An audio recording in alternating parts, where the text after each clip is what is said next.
তারপরে এই যে এটা হচ্ছে আপনার ফিউলারিস লঙ্গাস, তাই না? ফিউলারিস লঙ্গাস। তারপর আছে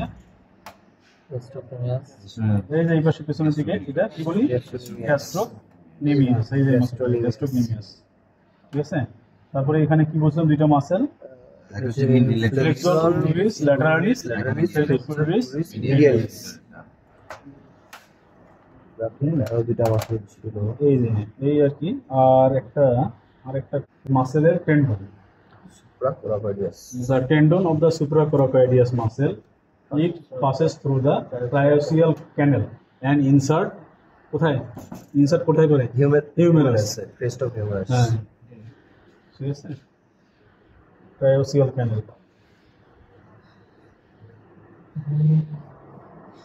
এই যে থোরাসিক মাসেল আছে না, এই থোরাসিক মাসেলটা দেখো ইনসারশন হচ্ছে তোমার কোথায় পড়ছিলাম? হিউমেরাসের মধ্যে, তাই না? দুইটা, একটা হচ্ছে প্রক্সিমাল পার্সে ডেল্টয়েড ক্রেস্ট, আর একটা হচ্ছে নিচের দিকে বাইসিপিটাল ক্রেস্ট, তাই না? দুইটা মাসেল, ডেল্টয়েড মেজর মাইনরটা একবার ডেল্টয়েড মেজর মাইনর এই যে এদিকে সামনের দিকে, এটা অত ইম্পর্টেন্ট না। এই যে এটা মাইনর, এটা হচ্ছে মেজর। আচ্ছা, জয়েন্ট দেখছো? হ্যাঁ, এই যে আপনারা দেখে দেখো এই যে শ্যাঙ্ক, এই যে এর চেয়ে বড় হবে এটা। এটা তো বয়লার তো আর মেল ফিমেল বুঝতে পারবো না।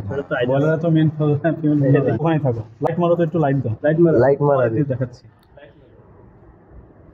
এই দেখো একটা কি বেলুনের মতো পাচ্ছ কি? জি স্যার, এই যে বেলুনের মতো। এই যে মাথাটা সরাতে হবে। হ্যাঁ, মাথাটা ঢুকাই দাও ভেতরে, তাহলে বুঝা যাবে। এই যে দেখতেছো না? জি স্যার, এটা কিন্তু এয়ার স্যাক। দুইটা লাগবে না? ঠিক আছে, এরকম অনেক এয়ার স্যাক আছে। এই যে ভিতরের দিকেও আছে। এই যে এটা অ্যাবডোমিনাল এয়ার স্যাক। এই যে পেটের দিকে যেগুলো থাকে অ্যাবডোমিনাল। থোরাসিক রিজিয়নে থাকে থোরাসিক এয়ার স্যাক। তার পোস্টেরিয়র এয়ার স্যাক থাকে। ক্লাভিকল এখানে তো পাবো না, এই সামনে পাবো। ক্লাভিকুলার এয়ার স্যাক থাকে। এই যে এই এয়ার স্যাকের মাধ্যমে বিভিন্ন যে অর্গানগুলো আছে, নিউমেটিক বোন, এই নিউমেটিক বোনের সাথে নিউমেটিক ফোরামেনের সাথে কানেক্টেড থাকে এই এয়ার স্যাকগুলো। তাহলে এয়ার স্যাকগুলো কিরকম দেখতে? থিন ট্রান্সপারেন্ট মেমব্রেনাস স্ট্রাকচার, তাই না? থিন ট্রান্সপারেন্ট মেমব্রেনাস স্ট্রাকচার, দেখছো? এই যে এগুলো হচ্ছে। আরে দেখে তোমরা মেয়েরা এদিকে আসো। এয়ার স্যাকের কাজ কি দেবে? তো এয়ার স্যাক এয়ার নিয়ে এসে ওই নিউমেটিক ফোরামেন দিয়ে নিউমেটিক বোনের মধ্যে ঢুকে যায়, আর নিউমেটিক বোনগুলো হালকা হয়ে যায়, বোনগুলো হালকা হয়ে যায়। এয়ার স্যাকের কাজ কি বলো? উঠতে সাহায্য করে। এটা কোনো কথা হলো? হালকা কথা বলা হয়ে যাবে তখন উঠতে সাহায্য করবে, তাই না? ট্রান্সপারেন্ট মেমব্রেনাস স্ট্রাকচার আরো ভালো থাকে। হ্যাঁ, তাই this air sac give the air supply to the pneumatic bone. We know that in the pneumatic bone there is a pneumatic foramen, and this pneumatic foramen attaches with the air sac. And air sac is nothing but is a thin membranous structure that is connected with the lung. Okay. In the bird and avian species, they are found 8 to 9 number of air sac. 8 to 9. Okay.